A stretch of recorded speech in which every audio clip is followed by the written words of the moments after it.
Hey metalheads, you like tattoos? Of course you do. If you're in the Louisville, Kentucky area, come on over the bridge to Clarksville, Indiana, and get you some ink done at Ageless Art. If ink isn't your thing, they have a piercing studio as well. Visit agelessartclarksville.com to see some frequently asked questions, meet the staff. The shop is open Monday through Thursday, 12 to 8 p.m., Saturdays, 12 to 10 p.m., and Sundays, 12 to 6 p.m., all appointment-only spots. You can set up your appointments by phone at 812-283-1793 or email agelessarttattooandpiercing@gmail.com and someone will get you set up for your first or your next tattoo or piercing.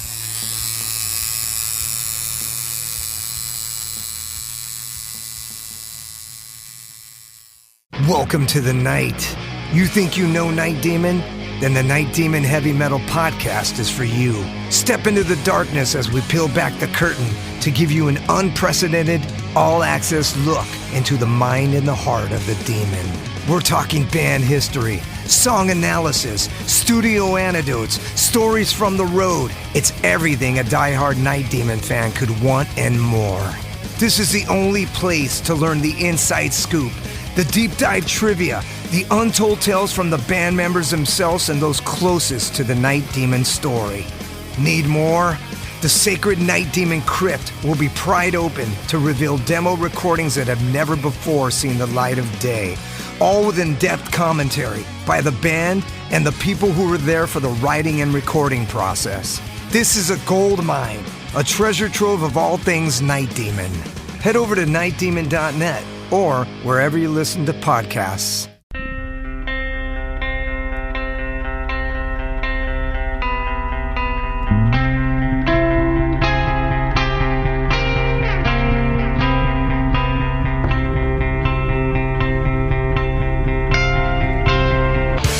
In 2017, one man's vision and passion for all things metal started out as a record store in his house.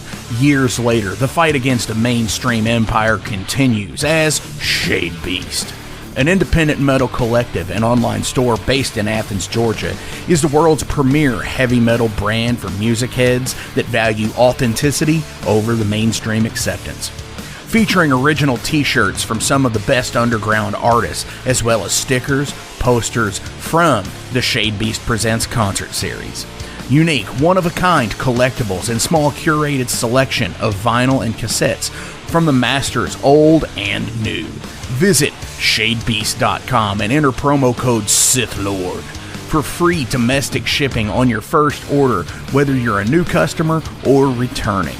And be sure to join the Shade Beast social groups on Facebook and the interwebs to keep up with the new release announcements and talk all things metal and Star Wars.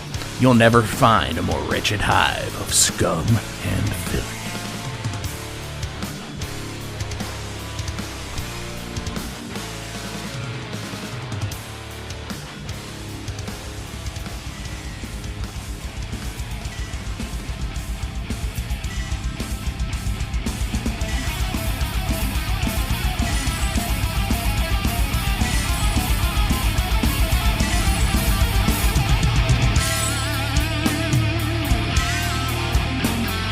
Thank you for tuning into the Metal Forge. I am Mark Jackson and I am your host. The premise of the show is pretty simple. Awesome interviews and awesome music.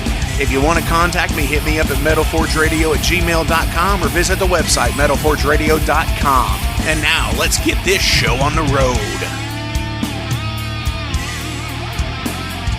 What's going on, metalheads? Thank you all for tuning in to this week's episode of the Metal Forge. How are you all doing?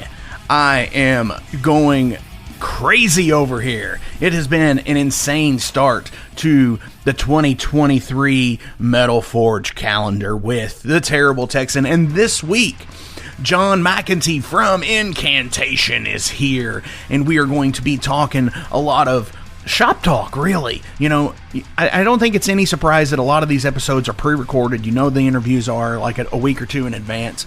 I actually had the time to sit down with John right after Christmas, and we talked for quite a while, actually. So what you're getting is the edited version of the show that's still over an hour-long conversation. John is such a rad dude. Yes, this has been completely fun, and we have a lot of more kick-ass episodes coming out this month alone. Holy shit. Like, crazy episodes. Like, next week we have Unholy Altar, and then Becky Baldwin from the band Fury, and, you know, the tour bassist on this last U.S. tour for Merciful Fate.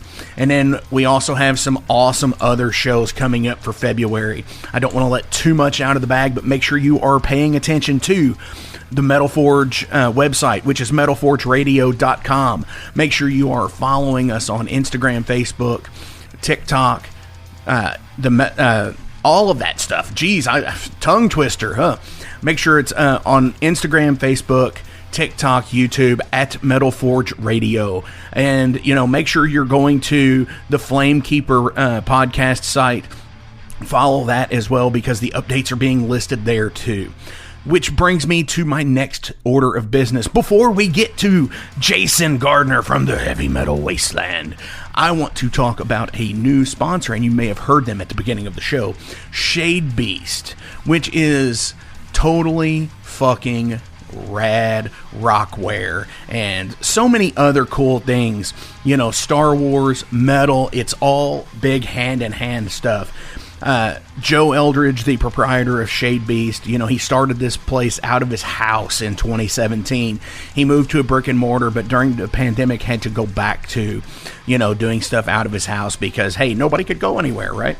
So it's totally rad. You know, you get a bunch of shit for real. Like, I ordered one shirt from there and he sent me like 3 extras. He is just a super rad guy. You know, he's modeled the Overload Metal Everyday shirt for me, and he has, like, look at the Shade Beast site. Look at some of the people he has modeling his clothes, like Rob Halford, and, you know, wow, it's fucking Rob Halford, you know. And he just has some really kick-ass stuff, like the Live Forever Lemmy shirt, the Breaking the Law Rob Halford shirt, the Dio shirt, the Holy Diver, the Black Tooth Grin, you know, Dimebag Darrell shirt, super fucking rad. Riff Worship all the time, kick fucking ass for sure. If you go to the shadebeast.com and enter code Sith Lord, you will get a 10% off your purchase. And yeah, just go fucking do it. It's awesome. Who want free fucking discounts? He fucking throws in a handful of stickers. You might even get a Metal Forge card in there too. I don't know, but maybe. Also, I do want to mention a new sponsor as well. Is Creeping Death Designs from Massachusetts. I've been following Christina on Instagram and Facebook for the last couple of years. She makes awesome female rockwear, you know, alterations and skirts, shirts, all kinds of shit. So check out creepingdeathdesigns.com as well. Enter code METALFORGE10 for a 10% discount. And fuck yes, that is super rad stuff. She is super awesome. I actually, because she lives in Massachusetts and I'm in Indiana, we met in the most unlikely of places. We met at the Rainbow back in April of 2022, and my friends and I, Chris and Courtney, were there. We were having dinner, and this was my first time back in LA since they put up the statue of Lemmy, and I was just following her on Instagram, and I was like, hey, you're going to LA? I'm in LA. Fuck. And then they were going to the Rainbow the same night that we were there. And so we decided, it's like, hey, if you see me, run into me, you know, we'll say hey or whatever. And we did, and it was super cool. And just, she does amazing work. You know, she has done alterations for, like I said, you know, one of the guests that's coming on here soon, Becky Baldwin. She actually had done some of a shirt for Becky on stage for the Merciful Fate tour. It kicks ass. Again, shadebeast.com, Sith Lord promo code, and creepingdeathdesigns.com, and promo code METALFORGE10 for your discounts, along with everybody else who is in the description below. You know, those are still available. You know, check out Soul Grinder Zine and everybody else on there, Ageless Art Tattoo, Just seriously, check them out. Mercenary Press and Unchained Tapes, super rad fucking people. They kick ass. And always, check out the Flamekeeper Podcast Network on Patreon. It's patreon.com/Flamekeeper.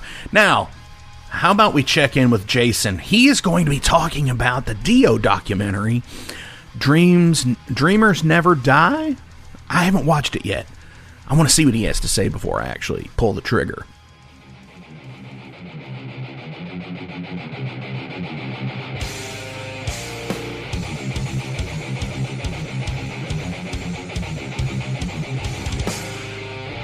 Greetings, everybody. I am back here in the heavy metal wasteland of Mark Jackson's Metal Forge. Had a pretty good break, caught up with some stuff.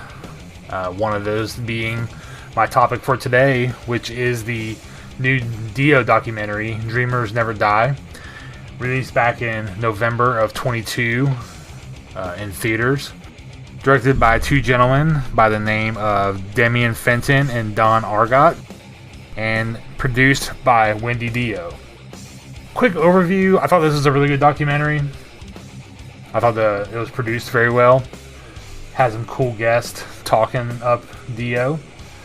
Got all the way from his origins in a 60s style pop band into the band Elf, and then of course Rainbow, and then Black Sabbath, and then his solo stuff in Dio, and then the return of Heaven and Hell.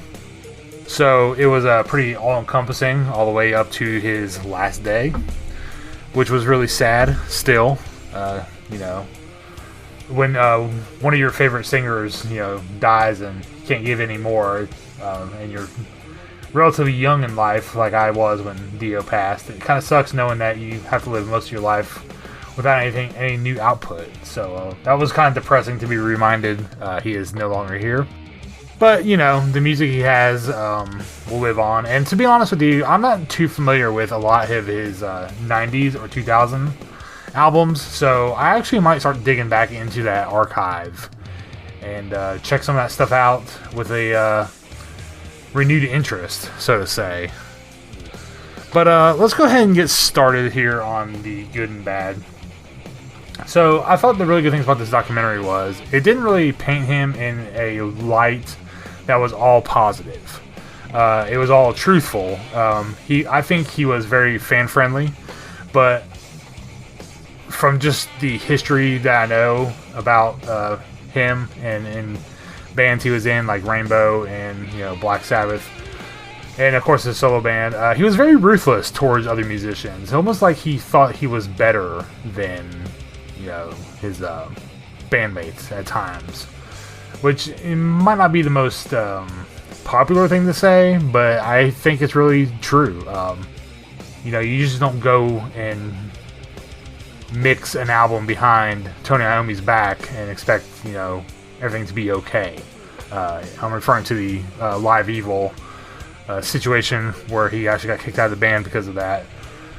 Also he left Rainbow after creative differences, and had issues with Vivian Campbell, in his solo band after achieving pretty high success. So I thought the documentary did a really good job just, laying the truth out there and having the commentators talk about it, even if it was uncomfortable or unfavorable. So I commend them on that. I thought some of the negatives were some of the guests I thought really didn't hold a candle to Ronnie James Dio. Lita Ford, for some reason, was featured way too much, and I have no idea why. Considering she did a duet with Ozzy, I really don't know why she was, so prominently featured in this documentary. Also, Sebastian Bach, another, he can sing, but he's a fucking douche, so I got tired of hearing him. Although I will agree that Bible Black is probably one of my favorite Dio songs ever. So we had that in common, but yeah, he's still fucking annoying. A lot of Jack Black in there. I mean, all he really had to do is just talk about his time in Pick of Destiny. I don't really think he needed to be, in the whole thing. So there are minor grievances. It's almost like they just pick like 4 people and called it good. But, you know, there are other guys in there. Rob Halford, you know, has a lot to say, and, you know, Tony Iommi and Geezer Butler were, you know, in a lot of it too. So that was cool. But overall, I would recommend actually subscribing to Showtime to watch this. I went the cheap route and watched it on YouTube, and apparently there were some rights to some Black Sabbath Dio era songs that they had issues with, and they just muted like whole sections of the documentary, like the commentary and all. So be warned, if you're going to watch on YouTube, you can still get the gist of what's going on in the movie, but you will miss a lot of commentary, especially from Rob Halford. I noticed was the main one who was muted the most. So that's it for my first review or recommendation of 2023. Hope it sets your year off to an excellent start. And remember, guys, to stay safe, stay heavy, keep that heavy metal flame burning, and we will see you next time.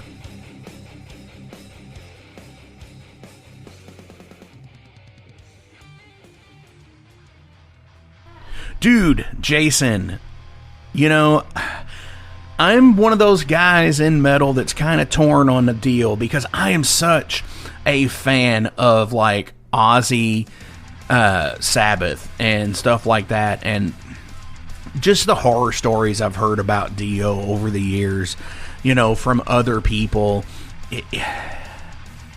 I like him, don't get me wrong, he's not my tippy top favorite, but then again, neither is Ozzy for that matter. Because of the shady shit that he and his wife have done. But yeah, like I'll definitely give this a check out just to see what it is and what it's about. And, you know, it might change my opinion. It might not. I don't know. And I won't know until I actually get to watch it. A lot of times, you know, like you said, there's a lot of talking heads, and certain talking heads were in there for longer than they needed to be, like Jack Black, I guess. But I don't know. I think Jack Black is a self-made historian on Dio. I know he's like a Dio super fan. So, anyway, let's go ahead and get into this week's episode here. Let's check out Incantation. We are going to be playing a song off of the new album that came out in 2020, by the way, the Sect of Vile Divinities. This is Black Fathom's Fire.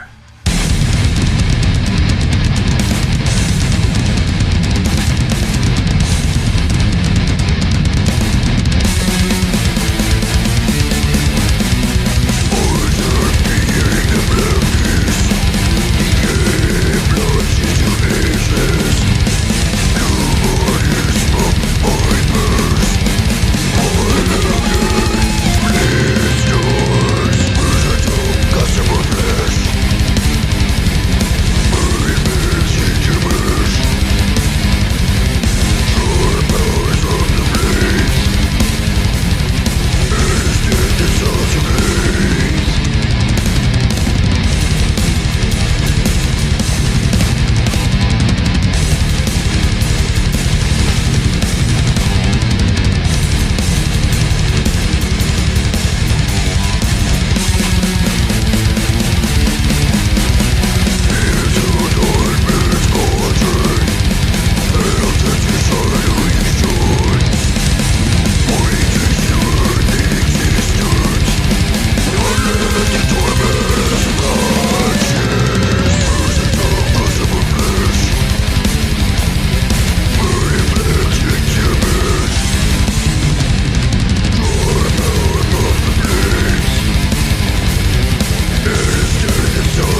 All right, Maniacs, I am sitting here, and this is such an awesome one to come up right after the beginning of the new year here with John McEntee from Incantation. Dude, what's up? Hey, how you doing? Thank you so much for having me. I appreciate it. Dude, thank you. It is always awesome to talk to so many like legendary bands, legacy bands at this point. On the Metal Forge, because I try to focus on music as a whole and the life that it is, the art, the metal, the heaviness, and all of that. And like I said, a legacy band, a legendary band here. So like, how have things been? I mean, things have been super great. I mean, basically once everything kind of opened up, we were allowed to tour and stuff. It's just been like an amazing energy and just a great vibe playing live. I mean, the shows have all been really killer turnouts, but also killer enthusiasm, and it's been a real pleasure to be able to get from not being able to tour at all because of the pandemic to being able to, really get in front of some people and kick some ass and stuff like that. I mean, it's been, it was difficult over, I guess it was a year and a half, until we were able to tour for the Sect of Vile Divinities album. That, the album did really well for us, and it was just so nice to be able to get out there and tour, and we really wanted to get as much touring for the album done as soon as possible, because we are working on new material on top of that, and we don't want to take forever to put out a new album just because we're waiting to tour for the Sect of Vile Divinities album. So we kind of tried to wrap it all up this year, instead of sometimes it takes more like a year, 2, sometimes 3 years to tour for an album. We wanted to really kind of get things kind of moving ahead, and it was just the vibe was so good. Every place we went to, it's been a total blast. I mean, the only real issues that kind of sucked was just the fact of inflation. That makes touring super difficult, super expensive. So we did a lot of touring, but the expenses were super high with it, which is always a problem, because not a good return. No, touring is already very expensive even before the pandemic. So it was to have everything get even more pricey than normal was not something too great. But you got to take the good with the bad, and that's just the way things go sometimes. Definitely, for sure. So, as you brought up, Sect of Vile Divinities, the album that came out during the pandemic, which was, it came out around August of 2020, it shows here, per the Metal Archives. Yeah. So, on that, obviously, when you're working with a label such as like Relapse that put that out, obviously, you all were working on that prior to the pandemic, correct? Yeah. We finished the recording of that album probably right. I want to say right by the time that we got back from the Morbid Angel tour. I mean, we did a tour in December of 2019. With Morbid Angel and Watain, and we were while we were on that tour, we were reviewing mixes for the album, and I think probably the final edits were probably done maybe end of December or possibly the beginning of January, but definitely by mid-January we were done with the mix and ready to move forward with the release and stuff. It just basically was, once we submitted it, it wasn't too far later that, the whole shutdown stuff happened. So we didn't really know what was going on, and we didn't really know what to do about it. We kind of were just thinking that the shutdown was going to be, pretty short. Originally the shutdown was just supposed to be for sort of like hospitals aren't overrun and stuff like that. So, you know, I wasn't that concerned about it, but I did want to. I did want to get the album out because I didn't want to just like hang on to it forever. But we basically just left it up to Relapse to decide what to do with it, because we figure that they have a good game plan on how to deal with that kind of stuff. I mean, you know, and I know they wanted the album to be successful, so they were going to do whatever, you know, they felt was right. And you know, the pandemic ended up, you know, like the shutdowns and all that kind of stuff ended up lasting way longer than I think anybody expected. Oh yeah, but it still worked out, you know, well for, you know, the Sect of Vile Divinities album. I mean, somehow Relapse just knew to just, you know, I think they just gambled and said, you know, screw it, let's just, you know, put it on a release schedule, get it going, and they did, and it ended up doing amazing for us. So I can't really complain about that. I mean, the reaction for the album was phenomenal, you know, and maybe it was because of the pandemic and people were just really looking for some stuff, you know, music to enjoy. I'm not sure exactly, but I just know that everything kind of worked out really great with it. The only obviously downfall was that we weren't able to tour for it immediately, but you know, we made up for it this year, and you know, it worked out great, you know. Definitely. And it seems like with that album that you guys kind of it kind of hit the sweet spot there, where it was all released at the same time. You got to do the digital, the CD, the cassette, and the vinyl all in August.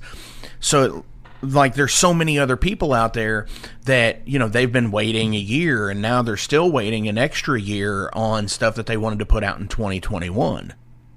Yeah, I know. Yeah, everything's really fucked up with the definitely. You know, the pressing plants, and it just, the pandemic really screwed things up too, where it put a lot more bands on the same schedule and stuff. So everything is just packed, and it's not just like a metal thing. It's just music in general is just like all on a similar schedule now. So it's kind of a mess overall. I mean, we were lucky. Yeah, we had our vinyl, our CDs, and the digital all out at the same time. And you know, with that kind of stuff these days, everything with releasing albums is very complicated compared to how it used to be back in the day when we first started doing it. So basically, when it comes to any of that stuff, I just leave it up to Relapse to make the best decision, because I really don't know, you know, what the heck to do with it, because it's all a mess, you know. But I'm pretty sure that with our next album,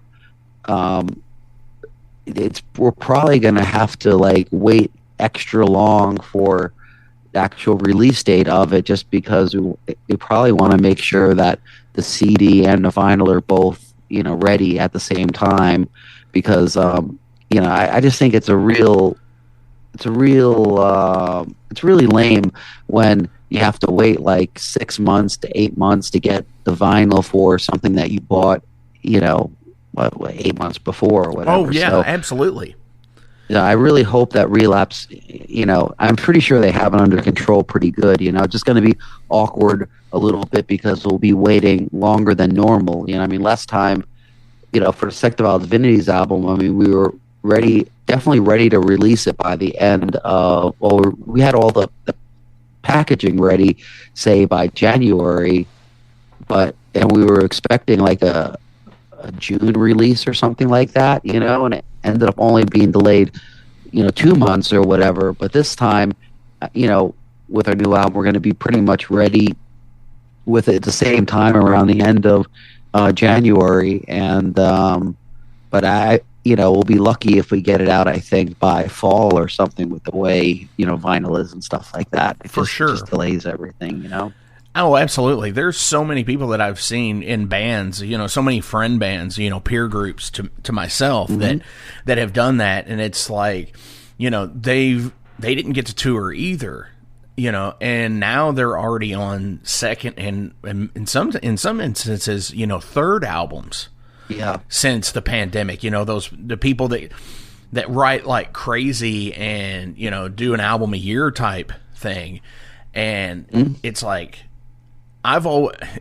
my band didn't record anything since 2019, or didn't put anything out since 2019, or at this point, so it's like we're overdue.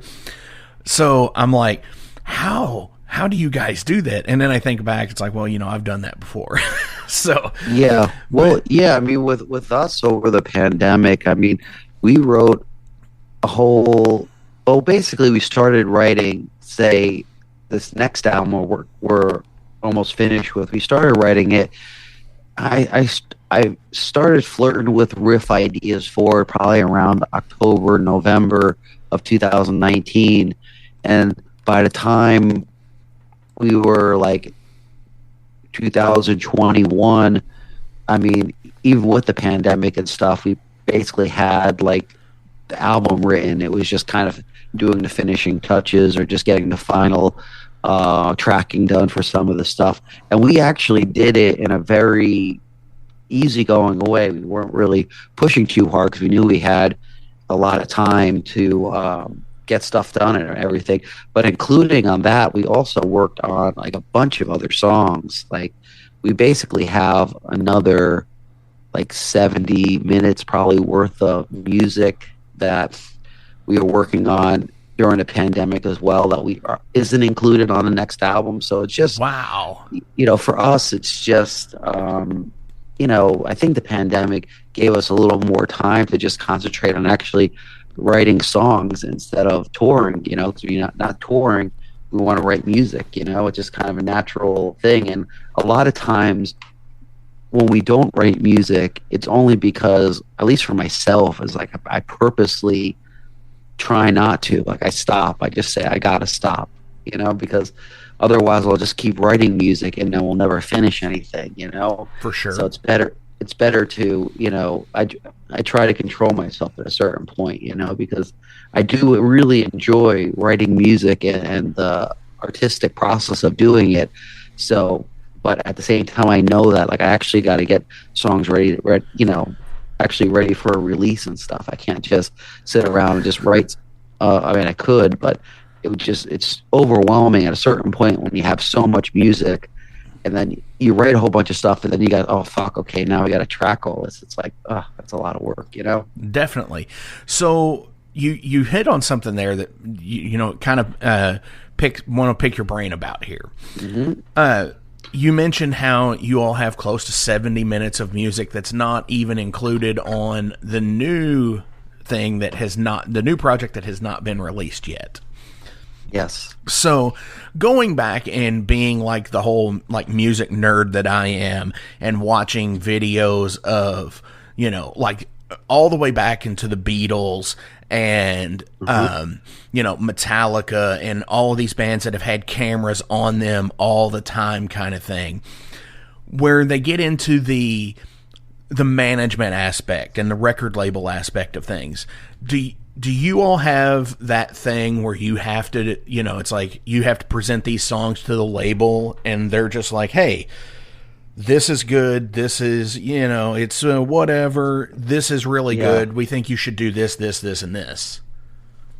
Yeah, no, it's nothing like that at all. I mean, Relapse, with them, they're really easygoing and believe in us. So it's just, we just do the album and give it to them. I mean, I did send them a few little snippets here and there just to kind of get an opinion on a couple of things. But no, I mean, they basically just release whatever we give them, unless it's really terrible. I guess they wouldn't really say anything, But Relapse believes in us, and they know what to expect from us for the most part when it comes to an album and whatnot. And our track record, especially over the last 10 or so years, has been like kind of a constant growth of the band, so I think they feel really comfortable with our decisions on what to do musically and stuff. And we're not a band to really throw in a huge monkey wrench into the operation. I mean, it's all of our stuff is going to be pretty much death metal and kind of rugged and doomy and aggressive and brutal and have all the For sure. normal stuff, but like in her own way, which makes it special, I guess. And super dependable. Yeah, they know what they're getting. Yeah, they know what they're getting, and that's a good thing about us is that like our supporters and label, everyone, for the most part, you know what you're getting, and if you like it, you like it. If you don't like it, you don't like it. But it's they don't have to worry about it being like, I don't know, like there's a lot of bands out there, way more experimental, where you just have no clue to where they're going to go, or they might want to just try something totally outside of the box or something like that. For us, it's like, I'm just not really interested in that. We love the music that we play, and we want to just play the music we're down with doing. We don't want to. We're not doing this just to be experimental or artsy. We're doing it because it's more of a self-expression thing on our end. It's not, different musicians and bands do things for different reasons. We do it more for self-enjoyment. Yeah, for the actual fun aspect of it. Even. Yeah, but we love the music. We love writing the music, and we believe in what we're doing and the way we're doing it. And it's not about we're not trying to be a crowd pleaser. We've always been a band where people come to us. If they like what we're doing, they come to us and come along for the ride. For sure. Now, as I'm reading the information here on Sect of Vile Divinities, it does say recorded at Incantation Studios. Can you elaborate on that? I mean, is this like your home studio? Is it how is that? Yeah, it was. The main studio that we record like the basic tracks on is over at Kyle Severin's basement studio that he built, and it's basically, it was set up. By us, but with the guidance of Dan Swano, who engineered our last 4 or 5 albums. I guess it's been 4 so far. I can't remember how many, 5, but anyway, basically what happened is in what was it, 2011-ish or 12, I can't remember. 11, I guess.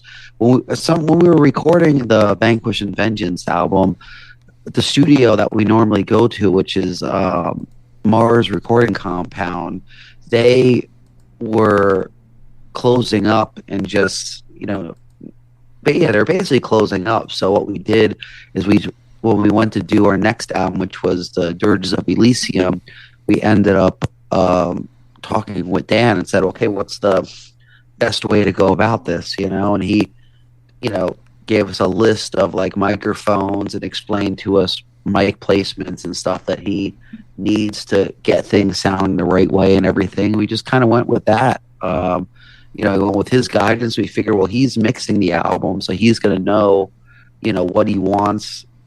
Basically the goal is to give the person mixing the album what he needs to make it sound the best way possible. So we just kind of went with that, and it worked out really good for us. And now, we have basically a studio where we record all the basic tracks on. I mean, these days it's a lot easier to record,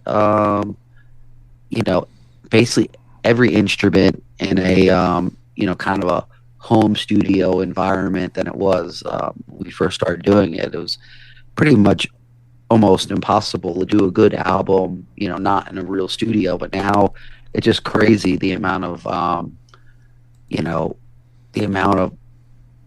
quality sounds you can get, doing things in a I guess a more digital world or whatever, even though it's something that I've always kind of felt uncomfortable with for a while. But it wasn't until we started working with Dan Swano, and he really helped us kind of get a grasp of it and understand it. And now it makes total sense, especially with the fact that recording budgets are a lot less than what they were back in the day as well.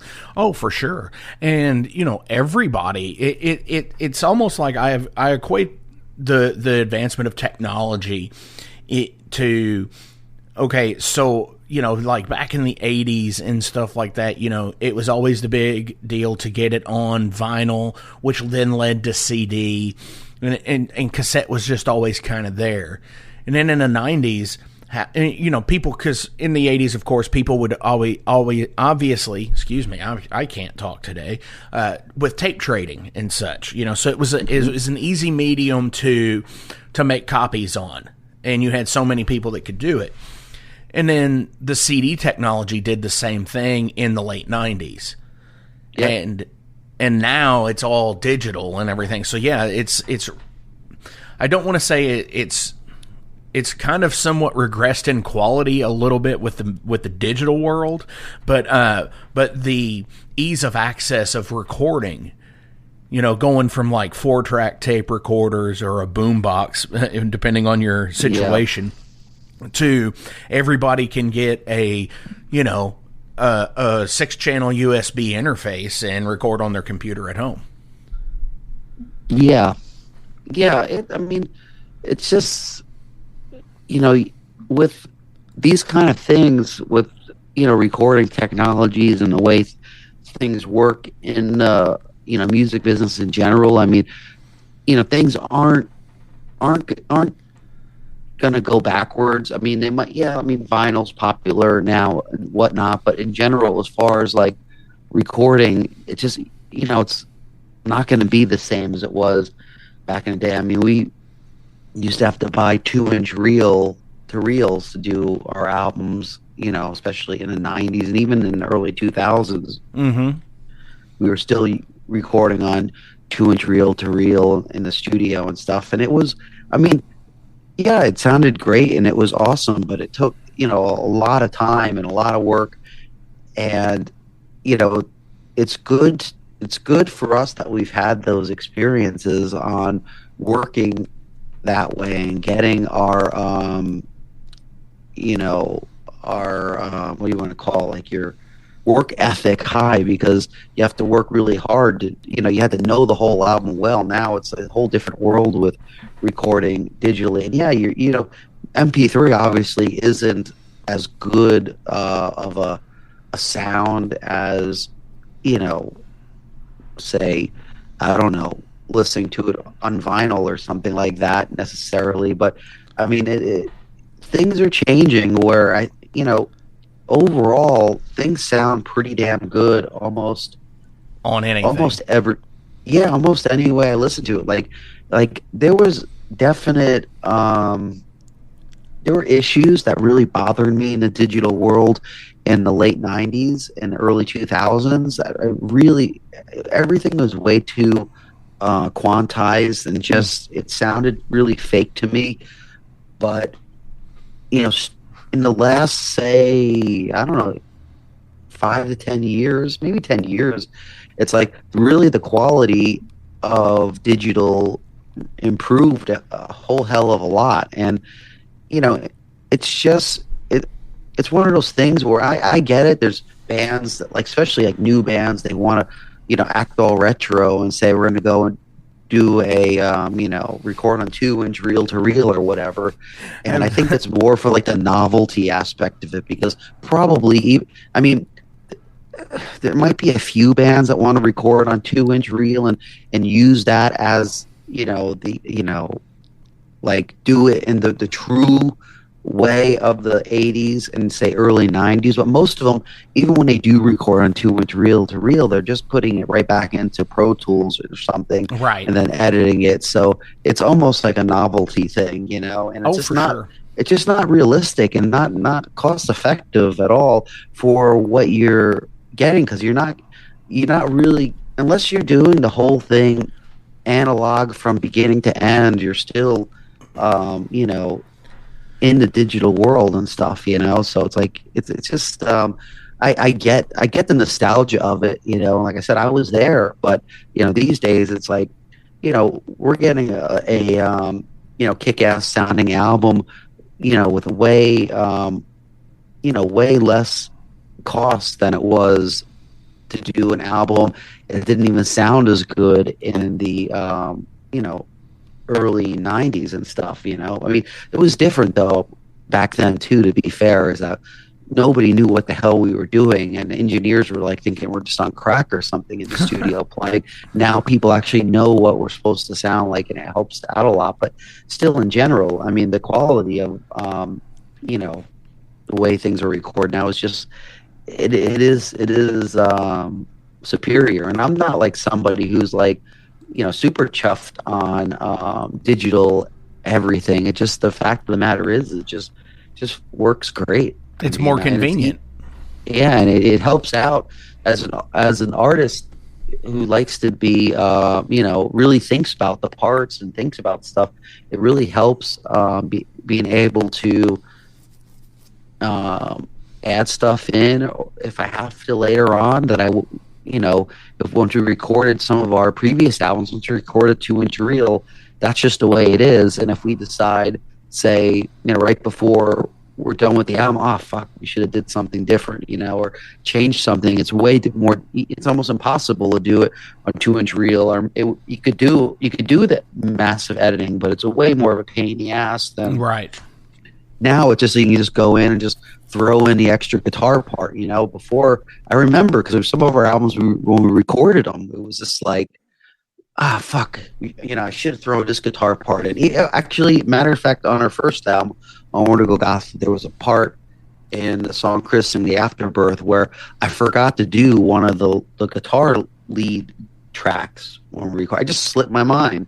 And then once we got to like close to mixing, I was like, oh fuck, I totally missed that. And the guy was like, dude, we can't set up your whole freaking rig to do.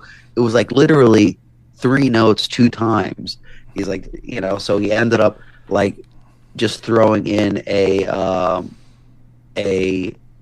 cello of the same notes, and it worked out okay.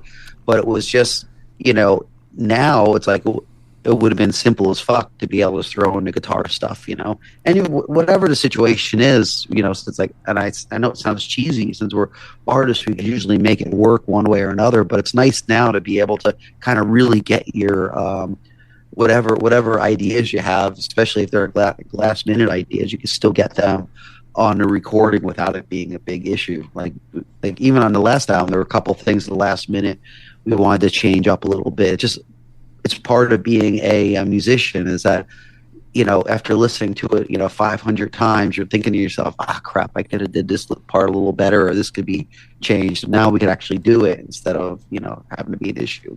Definitely. And, you know, it's not like everybody has like the $1 million budget either, you know. No. Like the Black Album. Yeah, no, you don't. You're not going and splicing that tape. Yeah, I mean, we had to do that back in the day. I mean, I remember, probably did it on all the albums, but I remember for sure doing it on the Mortal Throne of Nazarene album, having the guy taking out the razor blade and finding the exact cut, making that cut, and splicing like 2 versions of one song together to make a proper proper version of the song. And it was actually funny because on the on one of the not demo version, but one of our listening versions of the album, he did the cut wrong. So like the one riff like almost doubled or something like that, you know, because he cut the tape the wrong way. We had to go back and cut out some of the stuff that he added in there because he made the cut wrong, which is like, you know, it's a real pain in the ass to have to do that. You know, when these days, like I said, that cut could be done like in, you know, probably 1 minute, you know? Definitely. Yeah. I couldn't imagine, you're paying $50 an hour or $60, $80 an hour to make that cut, you know? Exactly. Oh, no, thank you. It's a great novelty to say, hey, I recorded on 2-inch and things like that now, but practicality, not so much, not anymore. Yeah, I mean, you know, if you want to be cool, I could say that it was recorded all analog, and no one would know the difference anyway. Right, not anymore, not in this day and age. No, at a certain point you would. I mean, I noticed like I was briefly brought upon in the late '90s, especially. I was not a fan of the sounds that a lot of people were getting out of digital. A lot of extreme, death metal, especially, was going to a Pro Tools type thing, and they really wanted to quantize the drums like perfectly and all this stuff. Mm-hmm. And I found it to be very shallow, a lot of that stuff, and just the sounds I didn't like. I'm not a big fan of the real clicky kind of drum sound, or that more of a brittle sound. I like the more real drum sound, or a full drum sound. I want to hear the bass drum sound like a bass drum, not the bass drum sound like a snare drum or something, just because you want to hear the articulation of it. I'd rather just hear a little bit of articulation, but almost more feeling the kick drum is just, and stuff like that. And that, like, I remember in the late '90s, everybody was going with a super clicky sound, Mm-hmm. and people were just getting into like using triggers and stuff, and they were so happy that their kick drums were legible. But to me, it wasn't sounding good. I remember being on tour and hearing some bands playing with the with drum triggers, and it was just like, holy crap, it sounds like shit. Right. Like, what do they think? I understand when they're playing so fast, they want to hear the of the kick drums, but to me, it was like they were sacrificing clarity to get a good quality sound, at least a majority of the time. I mean, of course there's exceptions, but a lot of stuff I was exposed to, I was a little disappointed with the trigger sound, and to this day, it's a really hard sell for me to go with triggers on the drums. I just feel weird about it, Definitely. No, absolutely. I agree with with that. And I know there's so many bands that do it now because everything is on like a mobile rig. And, my group's guilty of that too, where, we play, we all do direct. We don't take cabinets to shows anymore. We bring a PA and such, and there's so many bands that do that. But, I think the big difference is there's, you hear the horror stories of bands that like, oh, their laptop got stolen or got a virus and they couldn't perform because of it. And I think that's where, the digital sacrifice, that's where to me, that's where the not sacrifice, but the flaw in, the triggers in the digital world when it comes into a live setting comes in. Well, yeah, and I understand the fact of, especially for a younger band, or a band that is not so well off or whatever. Especially, I mean, doing being able to still have a killer sound without using an amp or something, using, say, like a profiler or something. I mean, these days the profiles and the the cab simulators and stuff are so advanced, it's like insane how good it sounds and stuff like that live.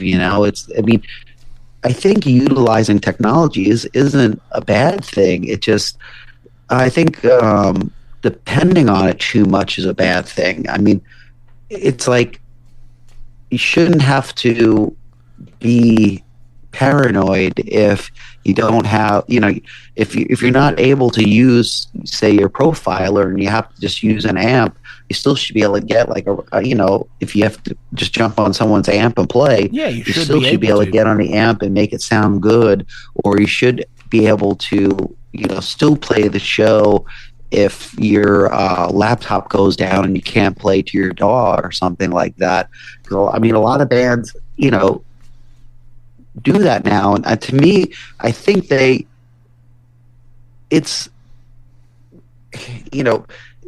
gives you so much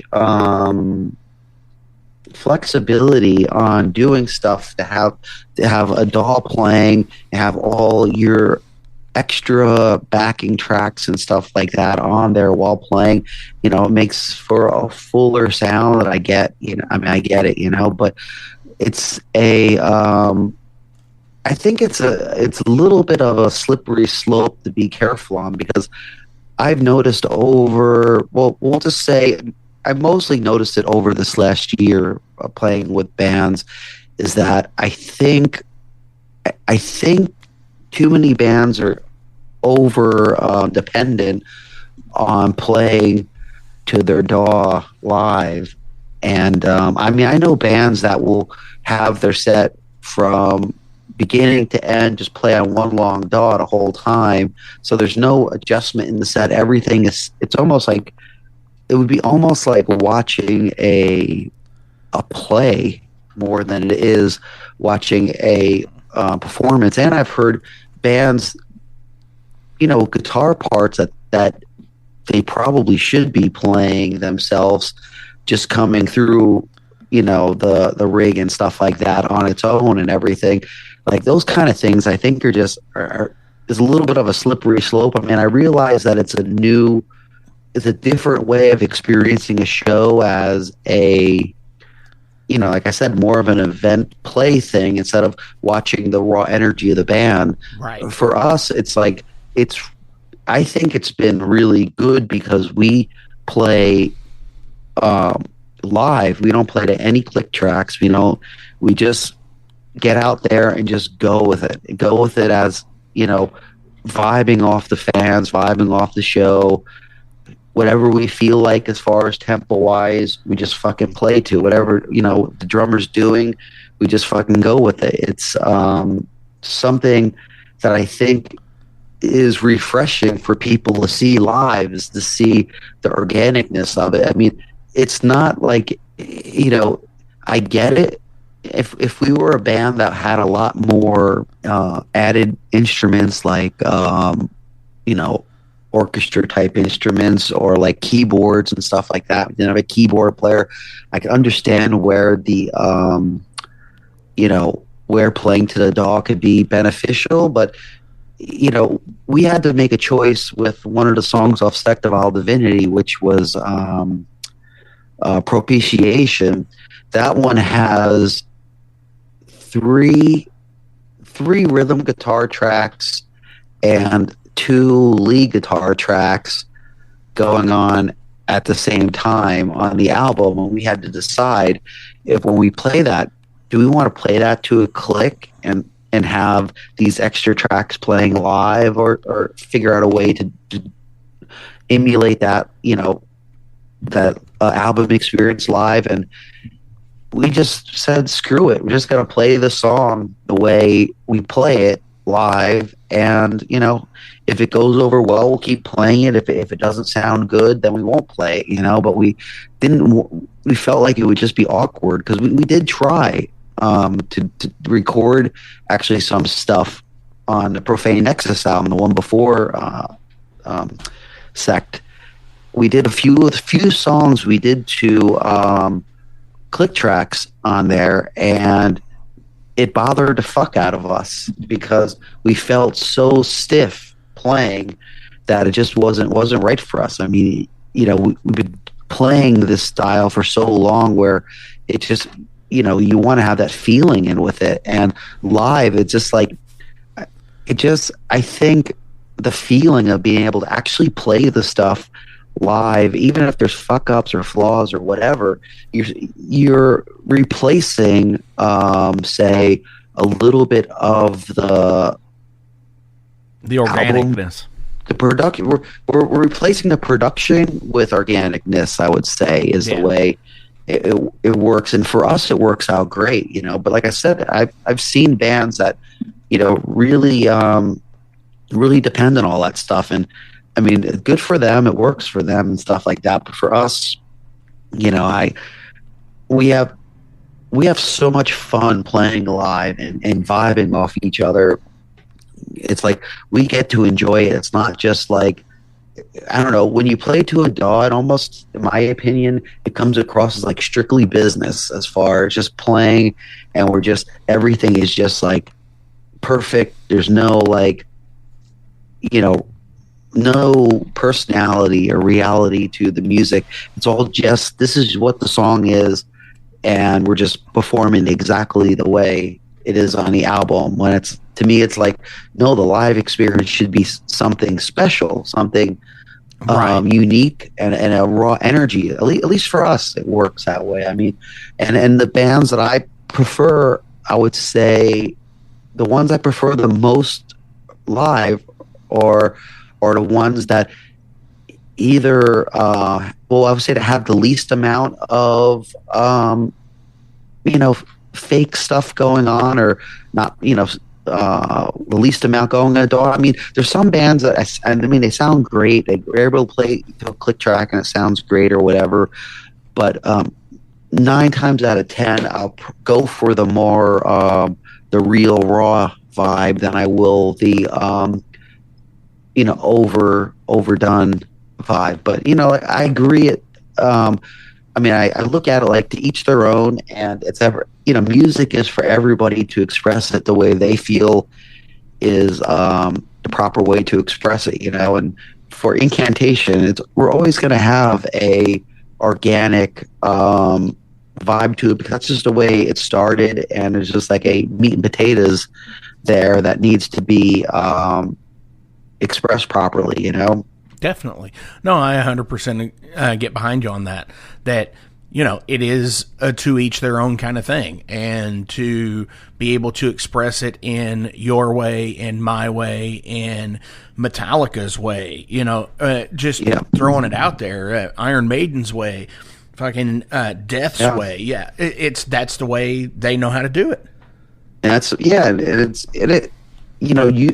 To use technology or not to use technology, I don't even think that's as much the point. It's the point of, you use the stuff that works for you and makes your vision come to life is what's really important. It's just that I don't think that it's always the best to just look at it from a technology way. It's more important to look at it from, like, think about it in your head, what you're trying to express with the music, and then find the best way to do it, and then use whatever tools that are available to use it. I mean, to people that try to talk to me about not embracing technology, a lot of times it's just a lot of BS and just a lot of cool talking or whatever. Mm-hmm. But in the reality of it, you live in the world you live in, and you use the tools you have. Why am I going to take a ridiculously long road when I could take a shorter road in certain places? It's like, it's just, either have just everything as good, within if reason. Not better. What's that? And either have just as good a result, or if not better. Yeah. By taking the easier road. Or the least complicated road. Yeah, sometimes it's not easier. Working with computers and dealing with that stuff is a fucking pain in the ass for sure. But definitely.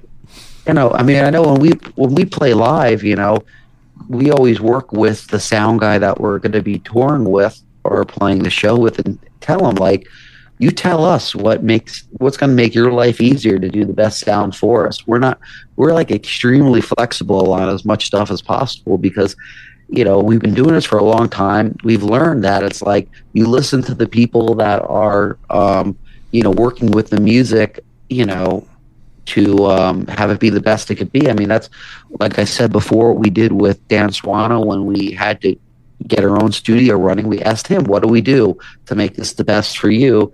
And the same thing, we work with a sound guy live. We asked him, like, what do you want us to do to make your life easier so you can make us sound good with the least amount of issues possible?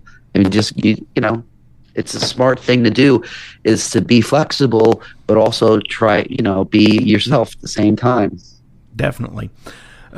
Absolutely. I couldn't agree more. So I'm going to go ahead and switch over here to some general questions about you as a person, because that's how we roll here on the Metal Forge. It's not just about... because I've been talking a lot of shop, Yeah, I know. People are going to be like, well, what the fuck? No, that's totally cool. I love shop talk and everything, and it's great, especially when you you let us in on the thing of, a new album coming out, hopefully, hopefully soon. So definitely. Which actor would you want to play you in a documentary? That's an interesting one. Fuck, do I know? I would like what's I would like a young Bruce Campbell or something. Interesting. That would be good. Like early, like Evil Dead 1, maybe 2, Bruce Campbell. Yeah. Not like Briscoe County Jr. No. Yeah. Yeah. Oh, yeah. He is such an interesting Twitter follow. It's time to, go do my thing. And he's like, puts a joint in his mouth and walks off kind of stuff. It's like, come on, man. And he seems like, I've never met him, and I know people who have, and they say he is an amazing person to be around. Just, he's like ridiculously like funny, but like super cordial to people. He's not like, a dick. Yeah, well, there's a lot of people in the entertainment business, especially like for movies, especially like old school horror movies and stuff like that. It's very interesting because there's definitely there's a personality of, you can just tell that they're I don't know, artists or whatever, they just sure. like the art of creating characters and stuff like that. I mean, it's just really interesting to be able to talk with them or see them like turn from the person you're talking to now and then go into their character that they're gonna be going into. It's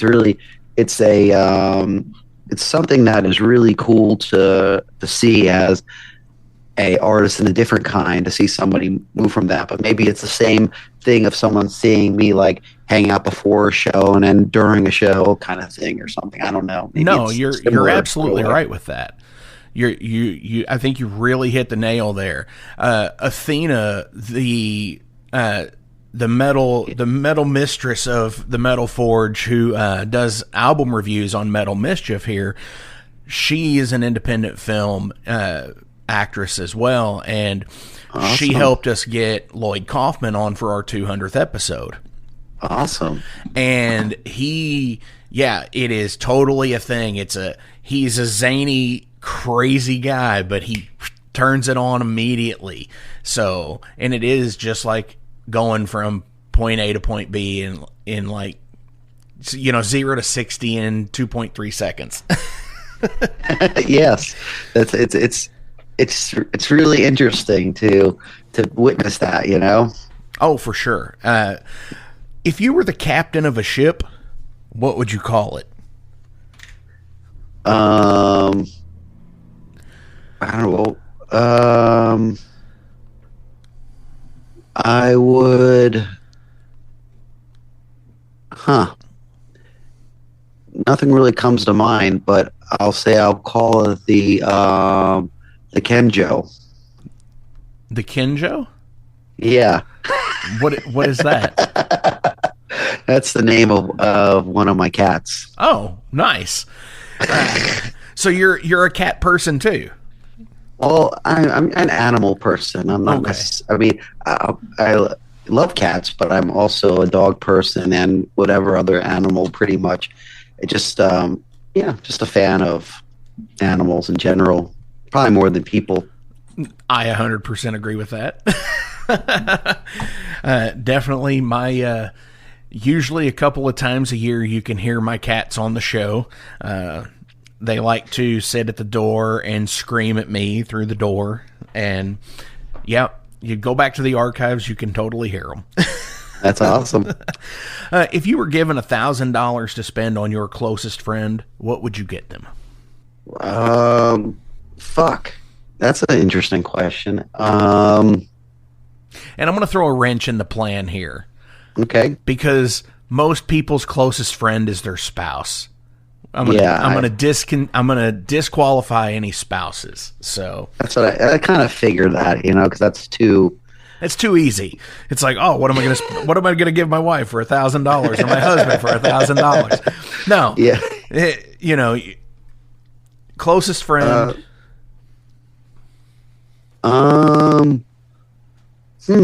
Yeah, that's a good question. I don't know. I mean, I would probably, man, fuck. Yeah, I have no idea what I'd give. That's rough because with the I always grew up like $100 was a lot of fucking money. Yeah. Okay. Yeah. And now, as I'm 40. $100 is not a lot of fucking money anymore, especially like if you're going to the grocery and shit like that. So, $1,000 was like, holy fuck, I'm rich, right? Now it's not like that. Now it's like, holy fuck, there just went, $1,000 in rent. and then you're just like, shit, man. So yeah, that is a hard one. And and you can't make it lame like, I'd pay the rent for them. No. Yeah, no, it probably if it would have to be something horror based, because I would have to say probably. I have a lot of. Not a lot. I have a bunch of good friends, but if I really had to nail it down, I have to go with Kyle Severin, our drummer that I've been with for so long and stuff, because we just have a connection that is just special. But and for him, I don't know, he would want like some kind of $1,000 horror gift certificate to buy, like whatever ridiculous rare horror poster or something that he wants to spend like $200-300 on, just because he's like out of his mind, For sure. I wish I could do that personally. I'm just like, I wish I could. But I see it. Yeah, me too. Like I saw like the Knuckle Bonds, the statue people who make like all the rock icon statues, like the resin cast statues of like Lemmy and Black Sabbath and all those. And I saw one. It's Lady Justice from and Justice for All.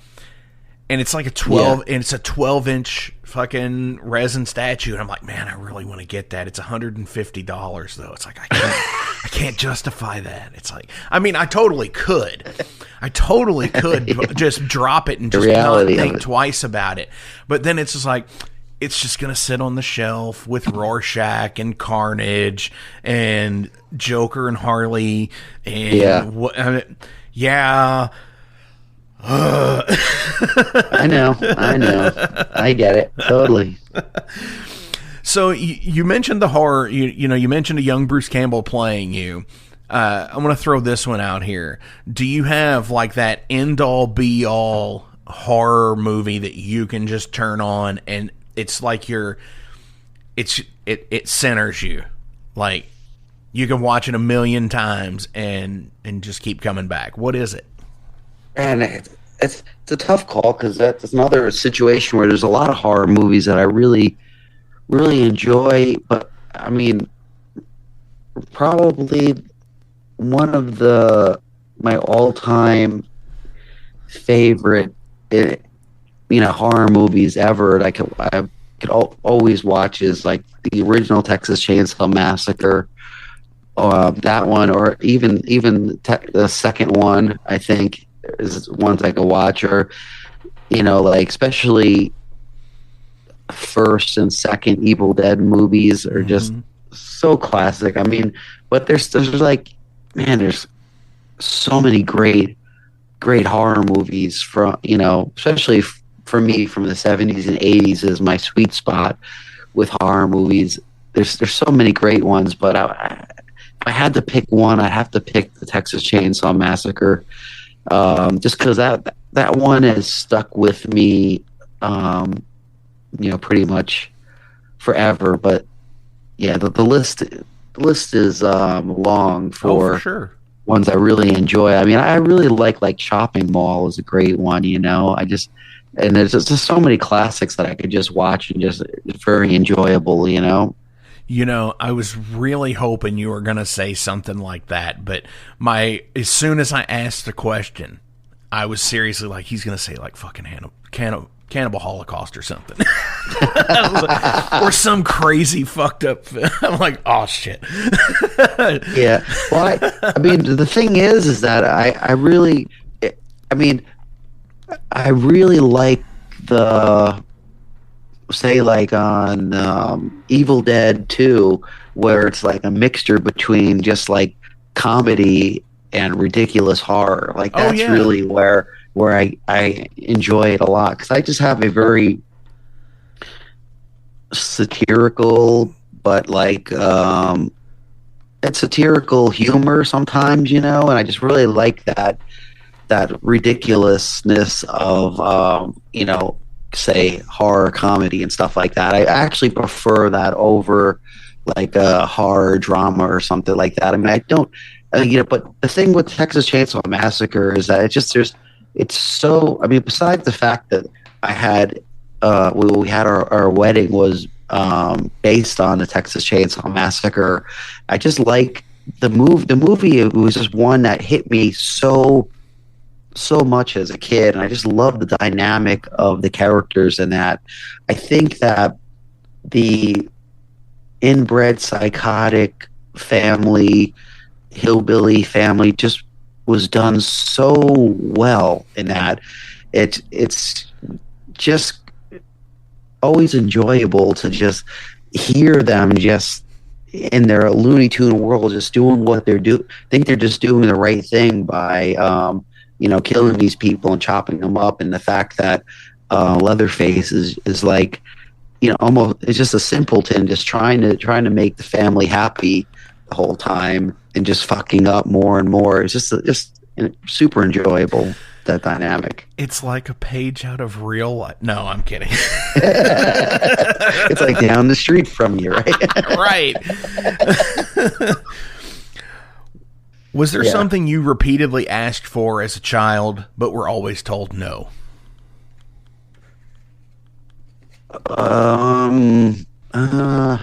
Well, I mean, it's hard to say. I mean, one thing I can think of is, there's a couple. I guess when I was really young, I really wanted to watch Kiss, because I grew up in the 70s as a kid, and I wanted to go to a Kiss concert, and my parents repeatedly said no, because I was only like 7 years old or something like that, maybe 8 years old or whatever around the time. But it was something that I really, really, really wanted to do back then.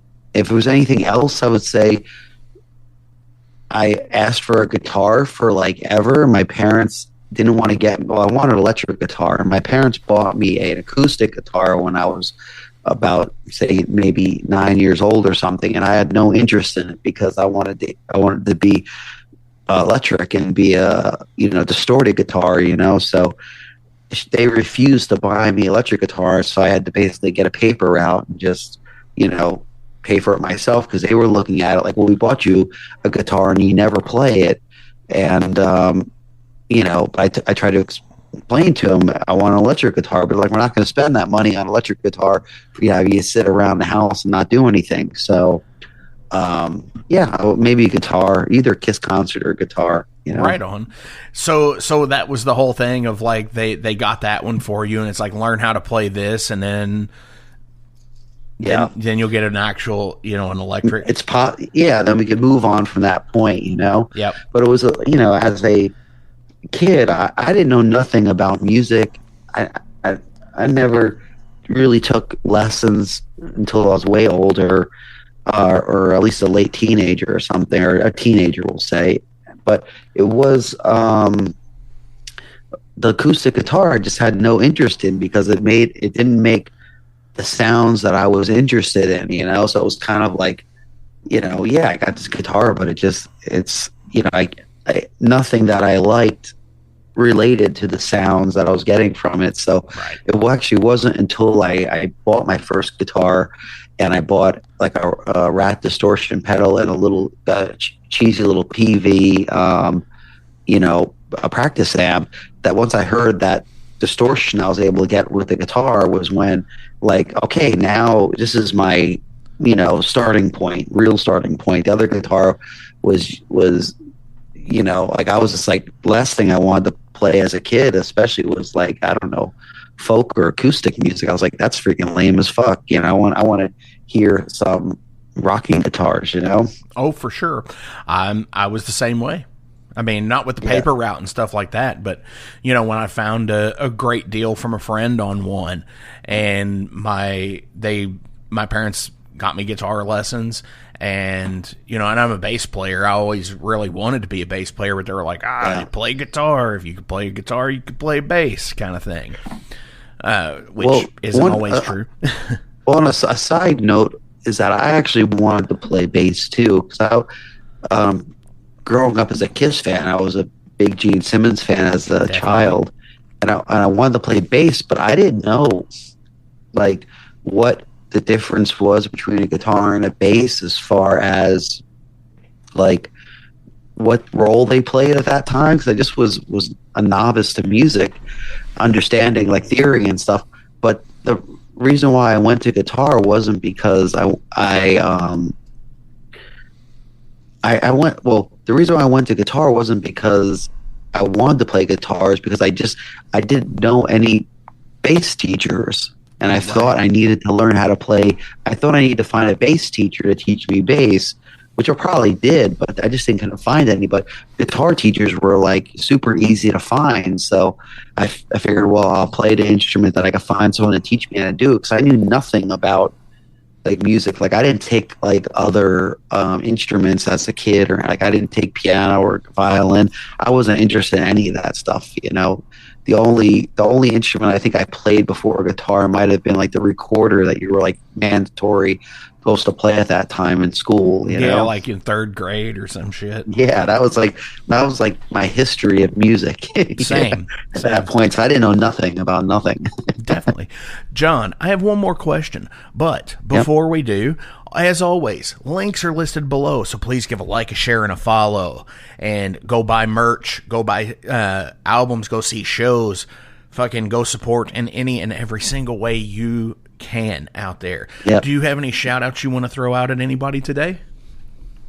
I don't know necessarily. I mean, I definitely want to have a shout out to the guys in Incantation. I mean, it's been an amazing year, and it just the brotherhood that we've gotten from being able to play so many shows and stuff, in a short period of time, was just amazing.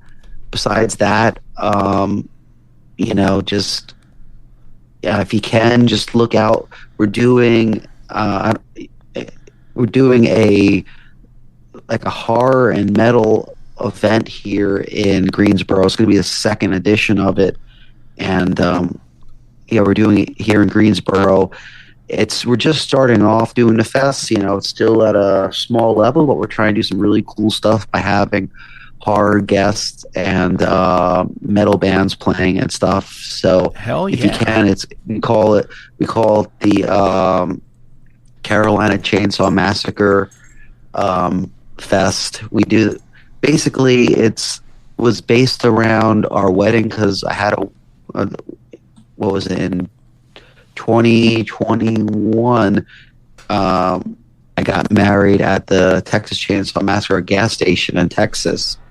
And we decided that, we had a couple bands play, and just, had, kind of our cool version of a wedding, I guess you'd say. But after that, we decided that we wanted to kind of bring the party to North Carolina, where I'm living now. And I've been doing it there. It's been fucking awesome. The first one last year went really good. We had a lot of great bands. We had Nuclear Assault, Demolition Hammer, Nasty Savage, Incantation played, a bunch of other bands played. It was really cool. Hell yeah. And we also had like a Mark Price from Trick or Treat show up, and we had John Dugan from Texas Chainsaw Massacre, the original grandpa, come out, and just a lot of really cool things. We're doing the same kind of thing this year. This year we have Caroline Williams is going to be there, and we're also getting the girls from Evil Dead, the original one, to be there too, to kind of go with the theme. With each year of the fest, we're doing kind of a theme. This year is a possession theme because we have Possessed as the headliner. So figured we go with Evil Dead, Exorcist, and that kind of vibe, for some of the horror guests. And you should get the band Evil Dead to play. No. That it would be good, yeah. Love those guys. Love those guys completely. That is a good idea. And when is that? That is May. We're doing it May, was it 4th and 5th? I think it is. Yeah, it should be 4th and 5th. Right. So the Friday first weekend. Saturday. The first weekend in May. Hell yeah. Yeah. Awesome. Yeah. Well, last question of the day is, if you were to be cremated, where would you want your ashes spread? Well, I don't know. I mean, as far as I'm concerned, do whatever the fuck anybody wants to do with them, I mean, for me, the thing that I really don't care what happens to my ashes when I die, because it's like I'll be dead, so who cares? So it's more or less whatever, whoever's left afterwards, my wife or whatnot, wants to do with them and mean something to her, is what would be more legit than what I want to do with them. But you just scatter them wherever. I don't really care. Hell yeah, I can get behind that. The heaviness of Willie Nelson says, "Roll me up and smoke me when I die." Yeah, right. You might as well do whatever. Just enjoy. Hell yeah. John, thank you so much for coming onto the Metal Forge this week. This has been fucking awesome. I've loved talking shop with you and just bullshitting with horror and everything else. I appreciate you, and thank you. On our way out today from Sect of the Vile Divinities, what song do you want me to play out? I think maybe Entrails of a Hag Queen. Awesome. So you heard him. This is Entrails of the Hag Queen.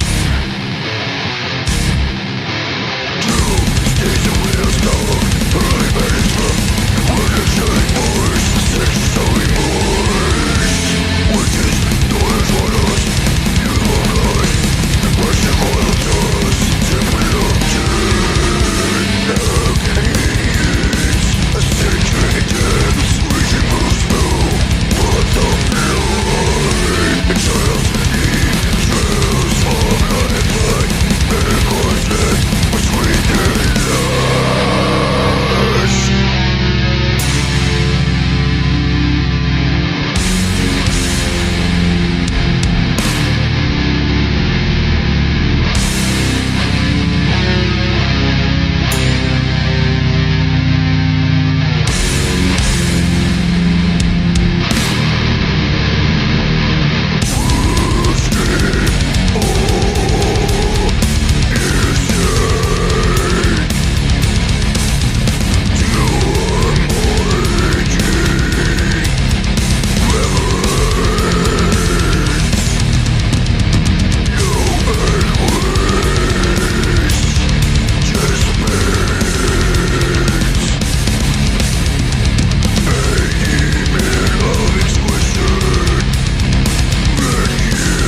What's up, Metal Forge fans? This is Alan Bishop, the alchemist of Indiana's Black Forest and head distiller at Spirits of French Lick.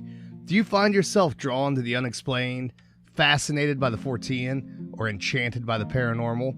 If the things that go bump in the night resonate in your mind, then tune into my brand new podcast, If You Have Ghosts, You Have Everything. Featuring first-hand accounts, collected stories, interviews, history, and speculation related to all things not of this world. Available now on Anchor, Spotify, Google, Amazon, and more. Sit back, relax, and remember, if you have ghosts, you have everything.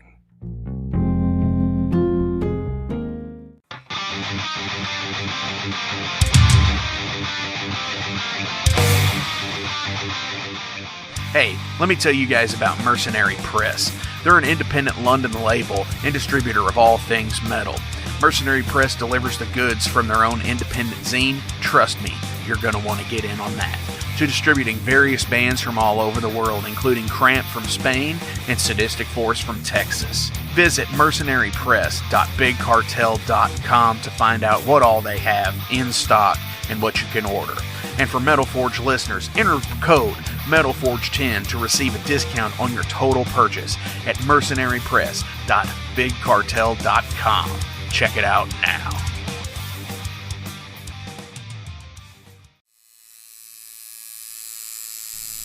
Hey Metalheads, it's with great pleasure I get to tell you guys about a new sponsor to the Metal Forge, Ageless Art, New Albany.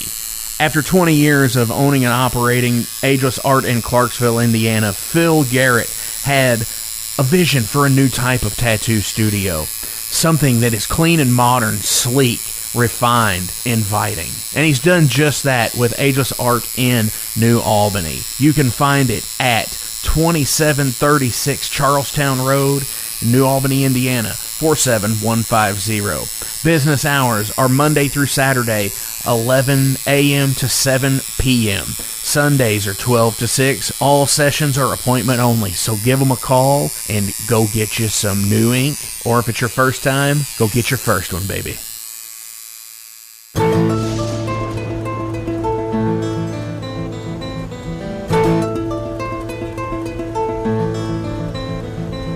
Since 2013, there has been a calling from the underground, from the graves of all those unholy, and they decided to make a zine to talk about all of this. Soul Grinder Zine, an independent metal zine to keep you informed on all things metal and horror from the underground.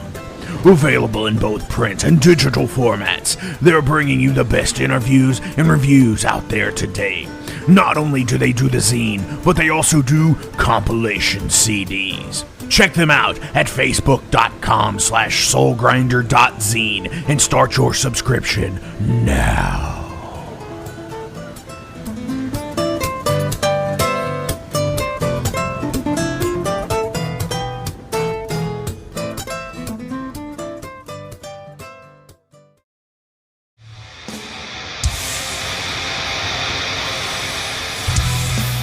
Hey everybody, let me tell you about the new sponsor to the Metal Forge, Unchained Tapes. They're an independent Pennsylvania tape label. They focus on extreme metal and punk with a killer approach to the tape scene. Visit their web store at unchainedtapes.bigcartel.com now to get your fill of tapes. And for being a Metal Forge listener, enter the code METALFORGE10 at checkout to get a 10% discount on your total purchase. That's unchainedtapes.bigcartel.com.